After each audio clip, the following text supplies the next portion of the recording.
ADVJus Podcast. Apresentação Marco Martins. Ok, meus amigos, com imensa satisfação estamos iniciando mais um podcast, o podcast do ADVJus. Hoje, com imensa satisfação, eu estou recebendo duas ilustres figuras aqui da advocacia, do mundo, do universo jurídico.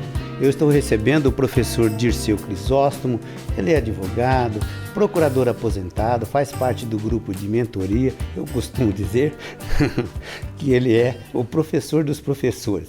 E recebo também o não menos ilustre, o Dr. Roberto Guimarães, meu parceiro de ADV especial, ele que tem a sua participação aqui em nosso programa já de algum tempo, para nossa alegria e honra. E ele é especialista na área do direito urbanístico. E justamente nós escolhemos uma pauta em conjunto, constitucionalidade, REURB.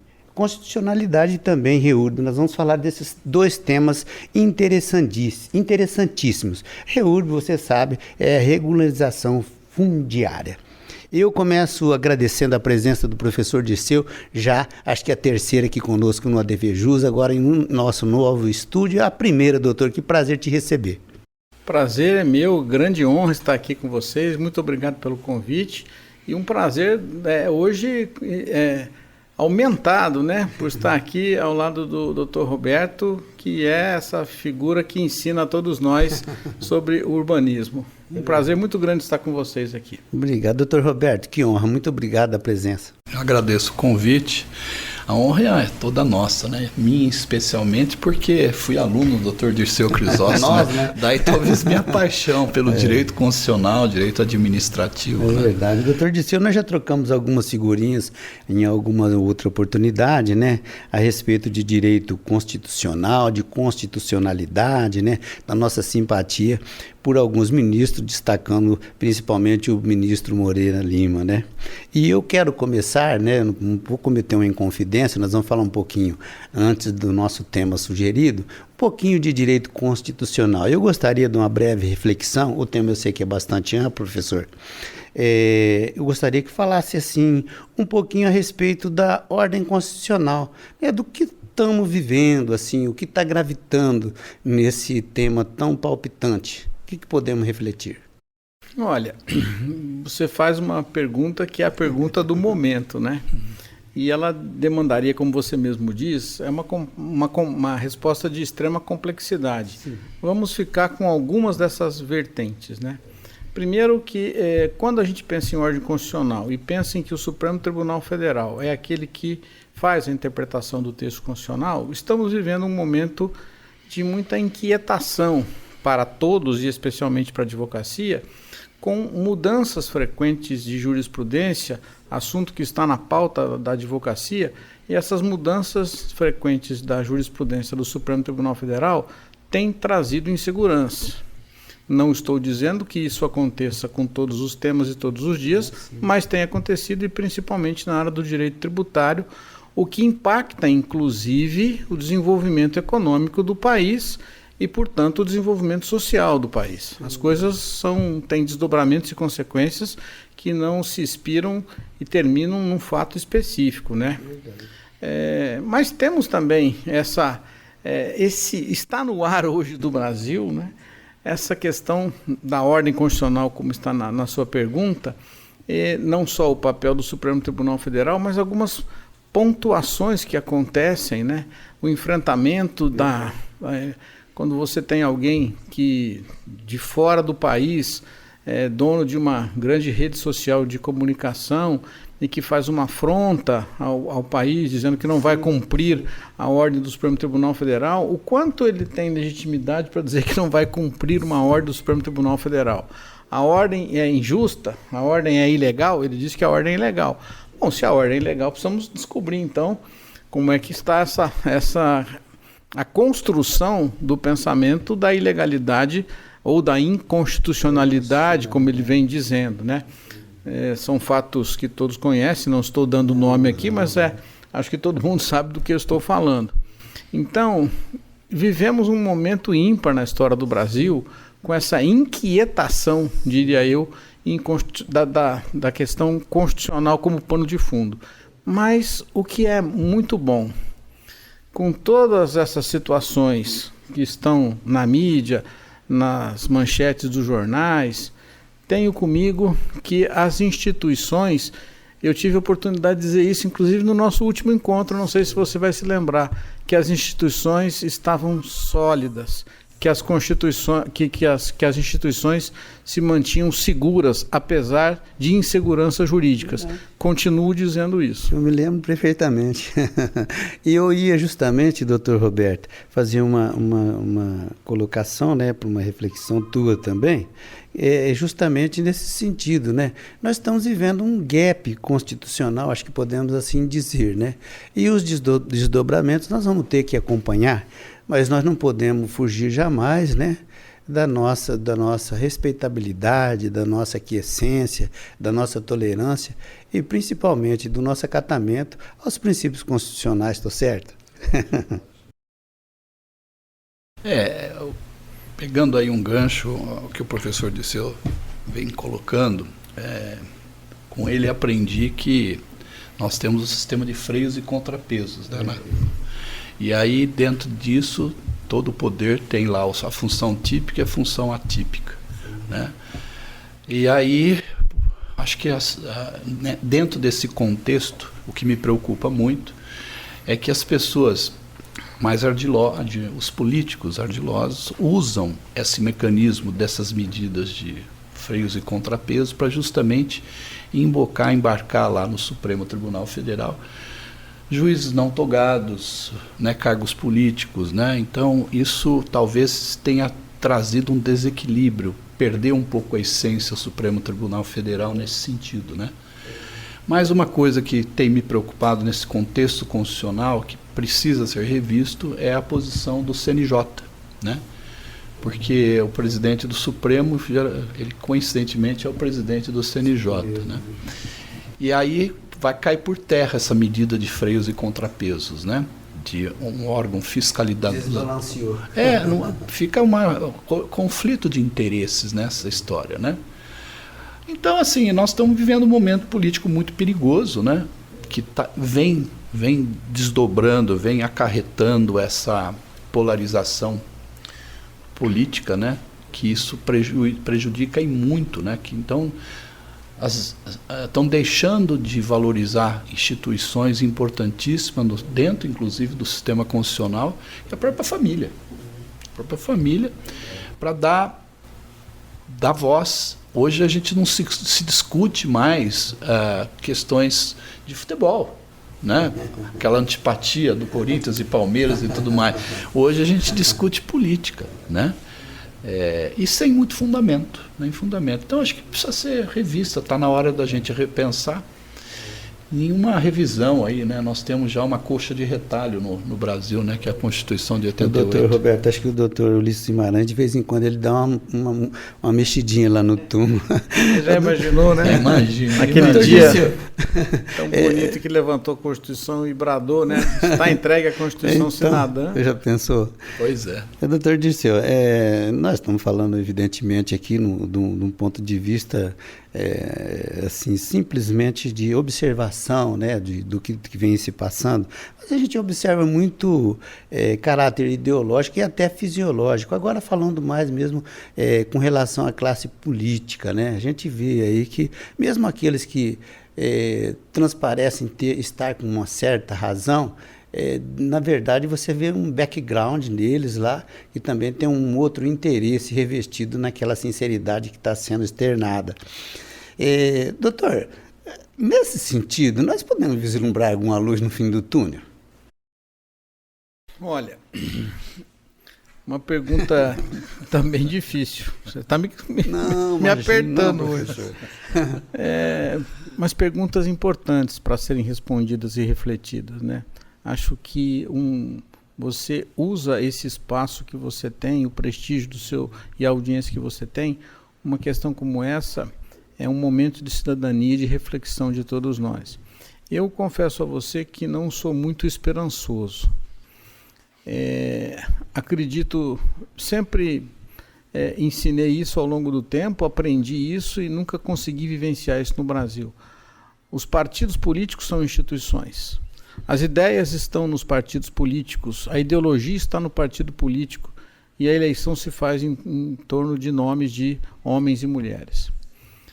As pessoas não sequer conhecem as ideologias partidárias, conhecem as cartas pragmáticas e programáticas dos partidos políticos. Como é que pode funcionar a política desse jeito? Não é possível funcionar. Quando você tem um poder executivo fortalecido como foi historicamente o nosso, e com a quantidade de partidos políticos que temos, em nenhum lugar do mundo isto consegue funcionar. Será que aqui seria o único a funcionar? Então, essa coalizão que é exigida para a governabilidade, ela inviabiliza que você tenha tomada de posições de políticas públicas que são necessárias e importantes para um país tão carente como é o Brasil, mas você não consegue efetivar isso. Então, a grande esperança que tenho é: teremos uma reforma política tão cantada em prosa e verso ao longo de décadas e que não acontece? Vou lhe dar um exemplo para que aqueles que estão nos acompanhando possam ter uma situação concreta para reflexão. Já passou da hora de termos voto distrital num Brasil do tamanho, nesse país do tamanho que o Brasil tem, mesmo quando você pensa em eleições estaduais. E vou dizer mais, hoje acredito que em cidades, até como a nossa, de médio porte, vamos chamar Ribeirão uma cidade de médio porte dentro do contexto do Estado, eu sou de opinião que até dentro da eleição municipal para o legislativo municipal deveríamos ter voto distrital, dividindo as cidades em distritos para que nós pudéssemos cobrar o nosso representante eleito.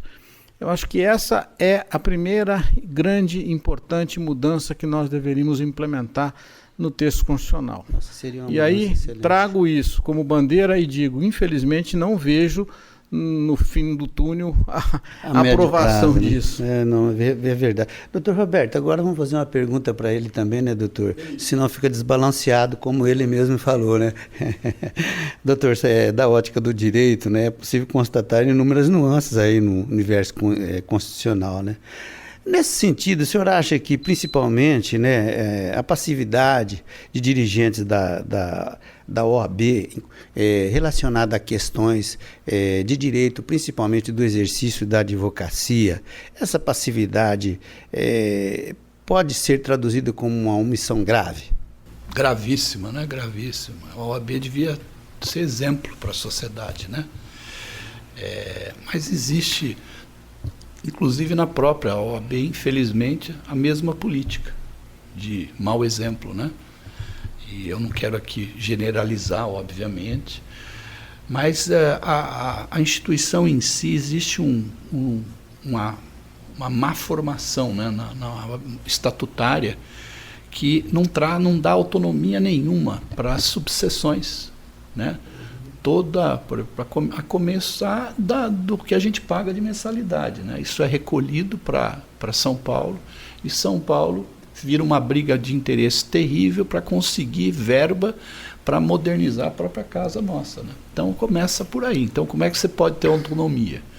Aí tem uma ordem política. Hoje o OAB é uma guerra, né? Ganha um partido, está polarizada. Está melhor do que era. Então do que digamos assim, né? Então, mas falta representatividade, por exemplo, ao presidente, quando nomeia os delegados, né? Os presidentes de comissão, chamados presidentes de comissão, devia ter exigir um trabalho árduo, um plano de atuação e tudo mais, né? Para não ficar algo descoordenado, né? Como nós falávamos, né? Então tem que, por exemplo, eu tive muito problema quando em outras gestões, embora tivesse tido muito apoio do presidente da ocasião, mas eu não conseguia eleger o OAB para assumir função nenhuma no Conselho Municipal de Urbanismo, porque a eleição não é paritária, né? Então tem tudo isso. Então a OAB devia interferir mais nessas questões políticas, exigir dos políticos o que de direito, né? E, infelizmente, a gente não vê fazendo, né? Ao menos para o gente vê pleno exercício da advocacia. No mínimo, né? E da cidadania. Da cidadania em si, né? Porque se você cerceia a cidadania, você acaba com as instituições, você fortalece de um lado podre as instituições.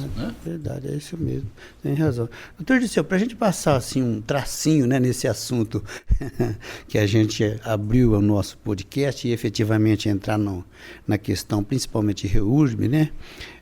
Nós vivemos aí o bafafá Elon Musk, né, o senhor mesmo já citou, né? Agora nossas mazelas estão sendo expostas aí para o mundo todo. Isso não é bom, né, doutor? Não, não é bom. Não é bom. Isso é muito ruim, né? Nós que somos muito carentes, e eu não quero aqui transformar o nosso universo numa realidade só econômica, né? Mas somos muito carentes e precisamos muito de influxos econômicos de fora do país, até para a nossa sobrevivência. Sim.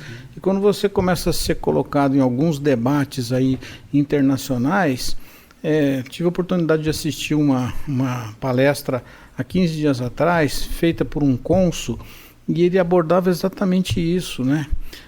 O mundo da economia, ele sofre influxos, e aí você cria receios, você tem impedimentos, e acaba isso trazendo consequências imediatas até para não termos fluxos de recursos econômicos. Estou dizendo só um dos aspectos, né? Mas isso tudo está acontecendo por quê? Ficando especificamente na provocação que você faz. A gente é campeão de fazer lei para tudo aqui no país. Aí você tem mídias sociais sem regulamentação. Eu, particularmente, sou favorável à regulamentação, não vejo censura nisso, mas é uma atividade fundamental e importante na vida social hoje, do mundo, não é só do Brasil. Não é possível que você não tenha regulamentação desse assunto, né? Tem que ter, né? Doutor Roberto, agora vamos entrar aqui no nosso, vamos dizer assim, no campo, né, da sua atuação. Essa pergunta ela é bastante abrangente, nos foi colocada aqui por uma pessoa que provavelmente tem interesse no tema, né? Não foi formulada por mim. Qual o principal objetivo da regularização fundiária urbana, a REURB? O princípio. Na verdade, não dá para dizer que é um único, né? Porque ele tem nuances ambientais, sociais, né? Jurídicas e urbanísticas em si. Então não dá para você olhar a REURB sob uma única ótica, é um conjunto de ações, né? E esse conjunto de ações vai desencadear o quê? Digamos, o objetivo maior que é organização ou reorganização de um núcleo informal. E aí nós temos um pecado capital do legislador, que no momento em que ele conceitua, o que ele fala de núcleos informais, né? Então, quando você olha núcleos informais, hoje, o significado disso é uma modernização da terminologia de favela. Então, para não dizer favela, dizem núcleos informais. Então, que não foram aprovados pelo poder público, né, na verdade. Quem vive em informalidade é o cidadão, né, o transeunte, aquela pessoa que habita aquela comunidade, né, convive ali, integra aquela comunidade. Então, isso tira um pouco o foco da questão da REURB, porque, na verdade, o núcleo informal também são aqueles parcelamentos irregulares que foram levados, foram consolidados no dia a dia, em décadas. Por exemplo, aqui em Ribeirão nós temos um núcleo informal de 1954 e é um grande parcelamento hoje do solo. Irregular, por incrível que pareça, e que traz um problema econômico e social muito grande. Então, assim, nós temos duas espécies, né? Que o objetivo é regularizar tanto as favelas, tanto os parcelamentos irregulares. Então, teve muito empreendedor em Ribeirão Preto e no Brasil todo que ganhou dinheiro, a prefeitura se omitiu, no momento correto, embargar aquele empreendimento, o Ministério Público fechou os olhos. E isso aconteceu. Então, hoje tem muita gente que não é titulada até hoje. por conta disso, né? Então, esse é o objetivo da REURB, tirar da informalidade, né? Conseguir a aprovação municipal e trazer para o registro de imóveis, daí gerando o quê? A possibilidade de se fazer financiamento dessas unidades imobiliárias e fazer inventário, partilha, titular aqueles ocupantes. Dá o direito a quem tem, né, doutor Roberto? Doutor Dirceu, a necessidade que o doutor Roberto está falando, na melhora da aplicação da regularização fundiária, infelizmente não é uma necessidade só aqui de Ribeirão Preto, mas também daqui, né? Também daqui, né? Eu quando digo essa frase que vou dizer agora para algumas pessoas, tem pessoas que não acreditam no que eu vou dizer. E o número que eu vou dizer, ele não é unânime. Mas temos em torno de 105 comunidades ou favelas, na linguagem da CUFA, ou conglomerados de pessoas que vivem informalmente. 105. A CUFA dizia que nós temos perto de 115, a prefeitura reconhecia 97. Seja 97, seja 105, seja 115, você tem uma centena de comunidades em Ribeirão Preto que vivem em situações de maior precariedade. Eu não sei o quanto da população de Ribeirão conhece essa situação. Eu digo para você que conheço, não todas, mas lá no Mentoria nós fazemos um trabalho. Agora, por exemplo, fizemos a Páscoa em 14 comunidades. E eu vou também com a equipe até a comunidade. Então você vê das situações as mais de carências absolutas, né? Vulnerabilidade comprovada. Comprovada e de muita profundidade. Então, regularizar essas pessoas, esse trabalho tão bonito que o Dr. Roberto faz, atua, leva para as pessoas, apresenta, briga por elas, era preciso que isso fosse tratado com mais seriedade para que a partir da regularização estas pessoas pudessem começar a mudar o seu patamar de vida. Eu sei que não é fácil, né? Mas é preciso encarar essa situação como direito fundamental da pessoa, até porque estamos falando de dignidade humana, que é princípio constitucional. Está lá na Constituição, isso mesmo. Está lá no artigo 5º, né? Doutor Roberto, essa lei 13.465, né, de 2017, ela criou a REURB e ela funciona também em sintonia com legislações locais, né? Isso funciona bem? Isso traz benefícios? Olha, uma situação que sempre me preocupou, tá? O texto dessa lei federal, ele é claro nas disposições finais dela. Ela diz o seguinte, que a aplicação da lei independe de lei local. Então, ao invés dos municípios perderem tempo em legislar sobre a matéria, devia copiar e colar a lei federal. Um único artigo da REURB local, daremos cumprimento à Lei 13.465 de 17. O que aconteceu? Trouxeram para Ribeirão Preto, deu uma briga política,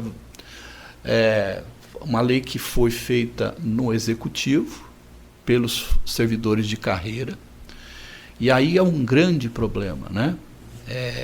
Quem elabora a lei foram arquitetos, sem a participação da comunidade.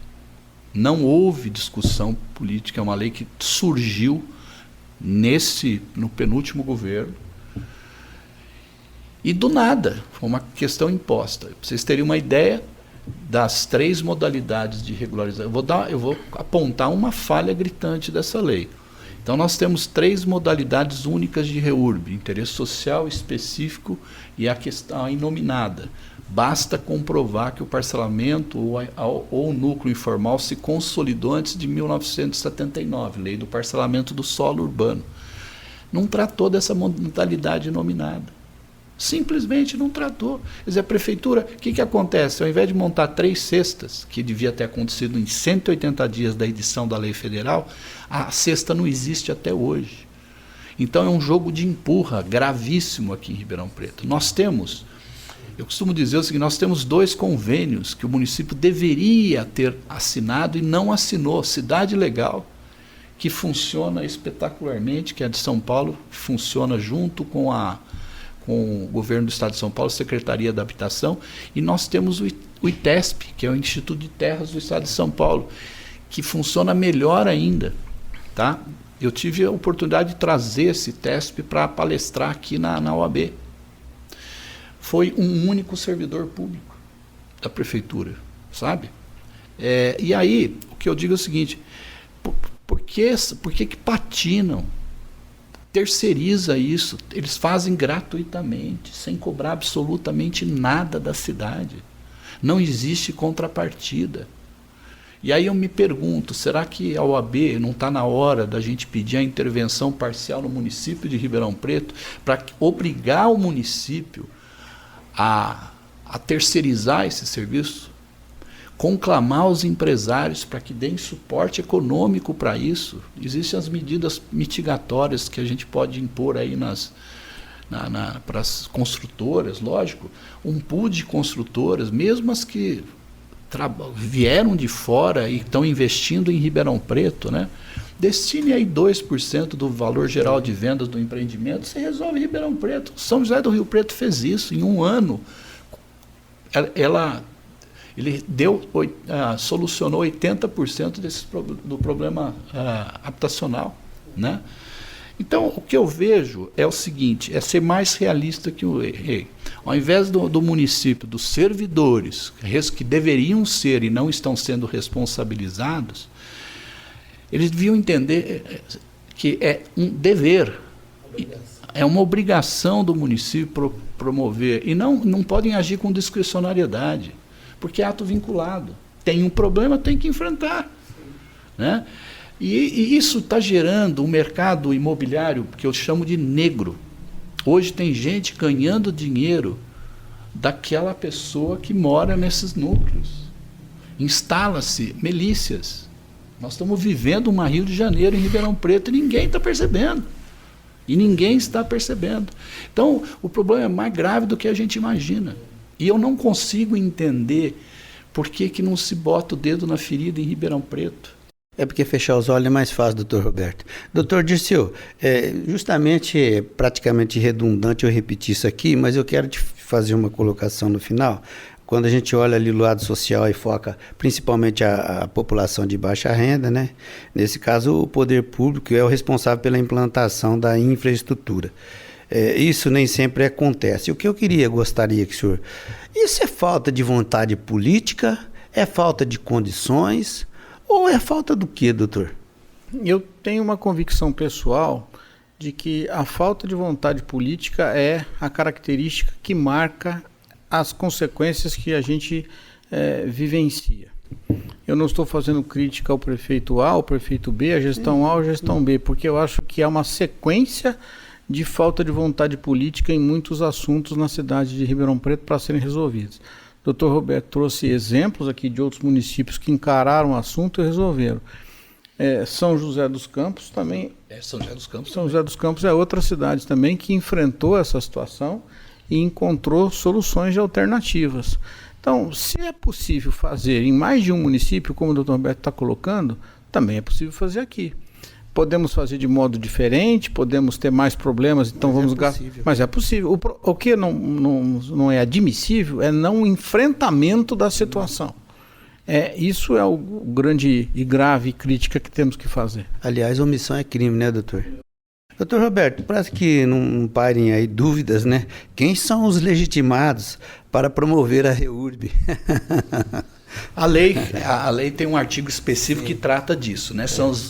É o poder público, quando é de interesse social, são as associações de bairro, as sociedades civis que tomam conta desse núcleo informal, o próprio parcelador irregular, o Ministério Público. Mas o que tem que se entender é o seguinte, o rol, na minha opinião, por se tratar de matéria constitucional urbanística, ele jamais pode ser havido como um rol taxativo, ele é exemplificativo. Um vereador pode encabeçar a regularização de um núcleo.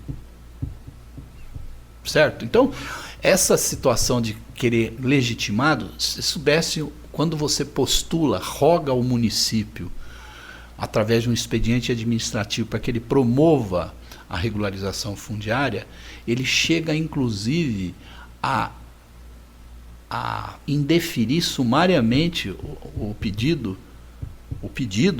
porque dizendo que aquele condomínio irregular ele não tem legitimidade. Se ele não tem, o município passa a ter. E aí o que ele faz? Instrumentaliza, faz andar o procedimento, né?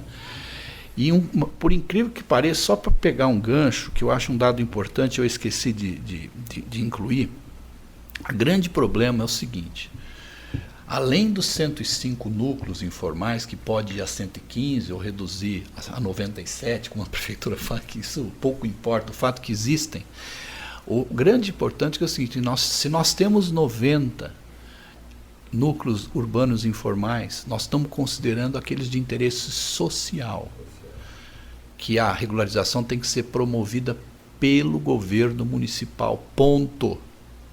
E a lei é de 17. Não aconteceu até hoje. Além desses núcleos, nós temos os núcleos, os de interesse específico, que são promovidos pelo próprio parcelador ou então pelaquela comunidade. Então, por exemplo, eu tenho um caso. Eu costumo dizer que eu comecei a advogar nessa matéria quando não tínhamos nem o túnel e nem a luz. Eu tenho um caso que a regularização fundiária, ela tramita no município desde 2005. 2005. Em 2012 nós sumiram com um processo no município. Sumiram. Depois, entendeu? Vocês não fazem ideia como os próprios funcionários não assumem responsabilidade. Então, assim, o Ministério Público sabe.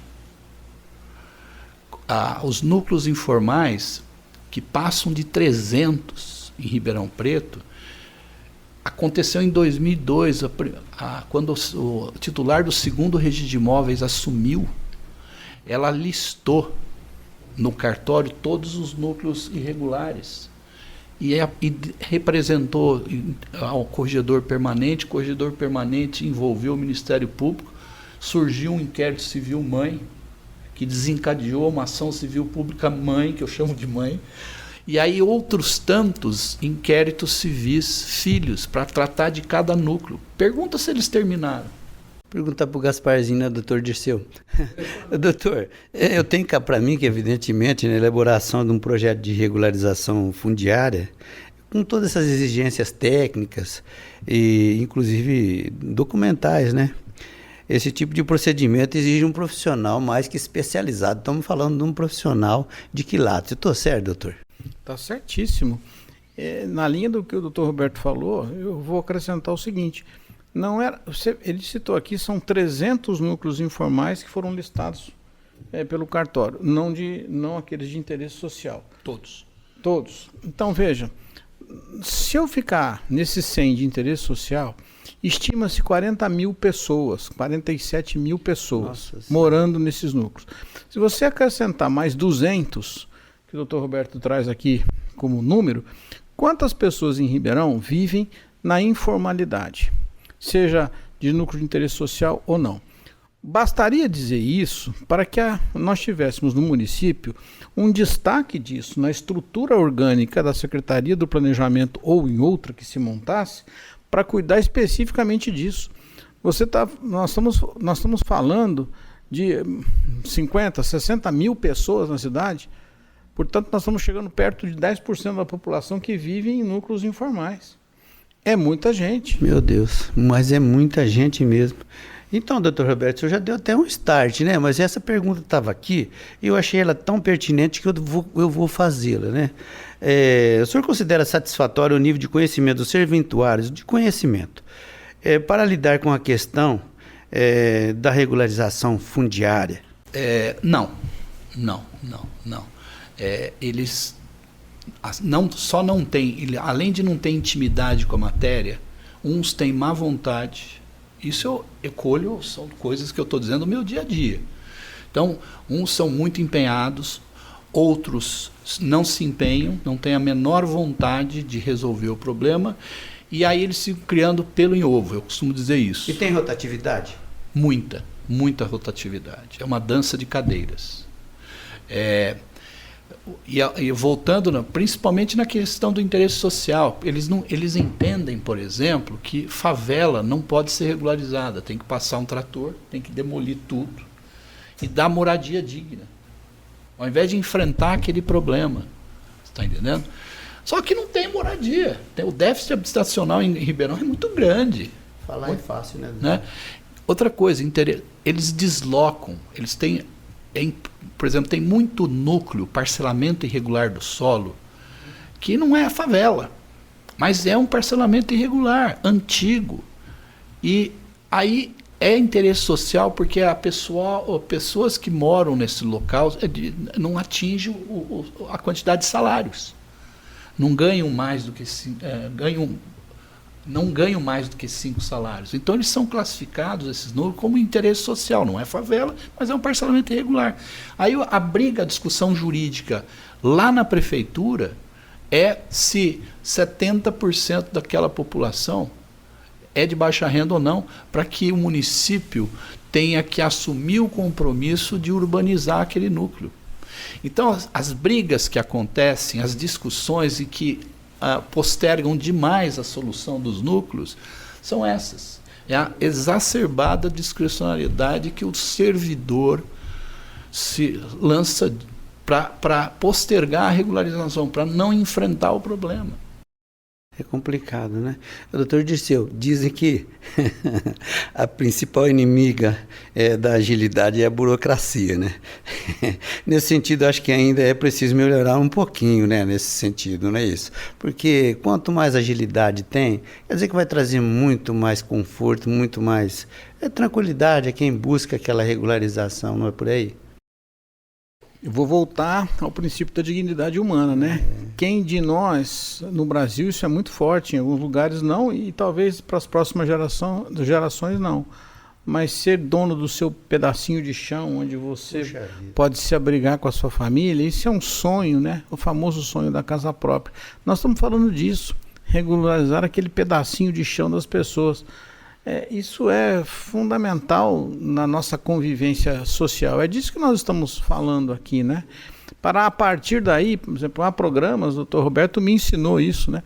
Há programas do governo estadual, nem sei se eles ainda existem, né? De melhoria dessas habitações de cunho social, um projeto para melhorar o banheiro, para melhorar a cozinha, né? Então, veja, nós estamos tão atrasados nesse assunto aqui, e as pessoas jogadas à sua própria sorte.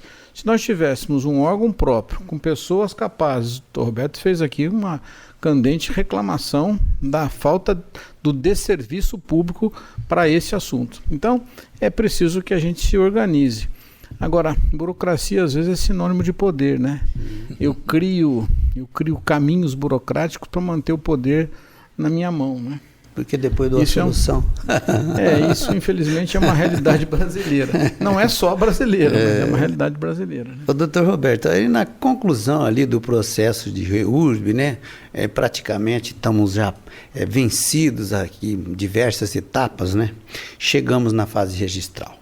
Aí eu te pergunto, nós atingimos o tendão de Aquiles? Olha, eu costumo dizer o seguinte, que nós não estamos, inclusive, o processo de regularização fundiária que desencadeia a expedição de um documento chamado Certificado de Regularização Fundiária, que é o título para levar o registro de imóveis para regularizar já na questão registral esses núcleos, nós não estamos vivendo, que foram pouquíssimos que desaguaram no registro de imóveis. E como eu tenho experiência e já vivi, eu consegui a regularização de 3 núcleos aqui em Ribeirão Preto, de interesse específico, e advogo para os outros tantos. A dificuldade, um dos clientes meus disse o seguinte, que é um parto, né? E aí nós vamos ter, que aí tem os princípios registrários, né?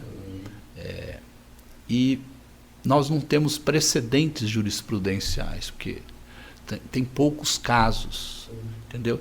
E aí você tem 2 registradores em Ribeirão Preto, cada qual pensa de uma maneira. embora deveriam pensar de uma forma, pelo menos, o parâmetro é o mesmo, né? Por exemplo, é a mesma lei. Mas houve uma inversão muito grande ali, né? A conformação registral e quem titula, por incrível que pareça, é a prefeitura. Porque a lei enalteceu o papel constitucional dos municípios, porque a Constituição, das preceitos, né, do que foi preconizado é a descentralização de poder. Então, ele concentrou muita coisa no município. E hoje, a competência de legislar sobre o uso e ocupação do solo urbano, ela é exclusivamente municipal. Então, o município, digamos, ele que tem a caneta. Se ele diz que aquele núcleo está regularizado, o registrador não tem que, ele tem que, é como se fosse eu costumo dizer que a CRF tem o mesmo peso de um mandado de usucapião. É um título originário. Se você já imagina se ele começar a dizer o seguinte, mas eu quero verificação de uma favela, não tem 250 metros quadrados, ou não tem 125 metros quadrados, só tem 75. E ele começa a entrar no mérito administrativo que não lhe compete. Nem o judiciário pode entrar no mérito administrativo, e os registradores têm entrado. Então vai ser outra briga. E o mais grave, ao invés do município promover, o executivo profissionalizar os servidores públicos, que não, né? Promover cursos, levá-los para conhecer o problema de Rio Preto, a experiência de São José dos Campos e tal. O que eu acho? Que eles serão amadores. E sabe o que eles fazem, os servidores públicos municipais, locais? Eles vão perguntar para os registradores como é que tem que promover REURB. Então é um papel invertido, eles estão fazendo uma qualificação prévia. Então eles dizem assim, os registradores falam, não são todos, mas falam simplesmente, não pode regularizar porque não tem 250 metros quadrados. Eles falam amém, eles não entendem que a competência é exclusiva deles e deixa depois a Procuradoria Municipal suscitar dúvida, né? Ir para a Corregedoria. Foi assim que São José do Rio Preto, que é uma cidade menor do que Ribeirão Preto, mas na questão urbana ela está bem acima de Ribeirão Preto, né? Não sei se é feliz ou infelizmente, estou dizendo em relação a nós, né? De Ribeirão. Mas o que aconteceu? Um procurador de boa vontade municipal, amigo particular do Dr. José Renato Nalini, numa ação civil pública, reclamou um posicionamento da Câmara Especializada e o Dr. Nalini deu todo o alicerce. Em pouco tempo eles regularizaram. E o registrador que criou o problema foi punido. Ele foi punido, foi advertido pela Corregedoria. E isso precisa acontecer aqui em Ribeirão Preto. Vamos aguardar, né, doutor? Meu ilustre professor, nós estamos no finalzinho do nosso podcast aqui do ADVJus, né? E eu costumo dizer que é o number one. Mas eu gostaria que o senhor passasse a régua. Eu imagino que nós teríamos aí resolvidos praticamente a maior gama de problemas que existe em todos os níveis, né? Se nós tivesse aí imprescindivelmente o resgate inafastável da segurança jurídica. Nós buscamos isso, hein, professor? Precisamos, né? Não tenha dúvida. Todos nós vivemos num contexto social onde segurança e segurança jurídica, né? Você muda o adjetivo da segurança aí, mas segurança em qualquer campo, mas aqui na sua pergunta específica, a segurança jurídica te aponta o seu norte, o seu caminhar, né? Você sabe aonde pisar. E nós temos muitas carências aqui em setores diversos do direito dessa segurança que tanto nos faz falta. Né? É verdade, é isso mesmo. Dr. Roberto Guimarães, meu parceiro de ADV especial, Eu acho que nós não esgotamos a matéria, mas falamos bastante dessa matéria tão cara para o senhor e aqui para a gente também, que é justamente a REURB, né, a regularização fundiária, e também falamos aqui de pontos importantíssimos da constitucionalidade. Eu quero agradecê-lo pela presença, o mesmo o meu professor, Dr. Dirceu, viu? Muito obrigado a participação conosco no ADVJus aqui, no podcast, né, agora chique aqui do ADVJus. Muito obrigado, ok? Eu que agradeço o convite e quero lhe parabenizar pelo tema. E esteja certo, você está usando o seu instrumento e a sua penetração de audiência para levar a cidadania para as pessoas. Todos fizessem isso, acho que teríamos mais debates importantes como esse e mais soluções. Parabéns. Obrigado, professor. Obrigado, viu, doutor? Eu que agradeço, imagina. É isso aí. Meus amigos, nós vamos finalizando o nosso podcast aqui do ADVJus. Você sabe, eu já disse, né? É o número 1. Em breve ele estará aí disponível para você no YouTube, nas plataformas aqui do ADVJus. É só você entrar lá que eu tenho certeza que você vai se deliciar com um manancial importantíssimo lá de temas, inclusive como este aqui hoje apresentado. Muito obrigado da companhia e também aí da sua audiência. Um forte abraço e até o próximo podcast do ADVJus, ok? E boa sorte. Com os trabalhos técnicos de William Silva e Milmar Martins. Apresentação Marco Martins. Muito obrigado pela sua audiência.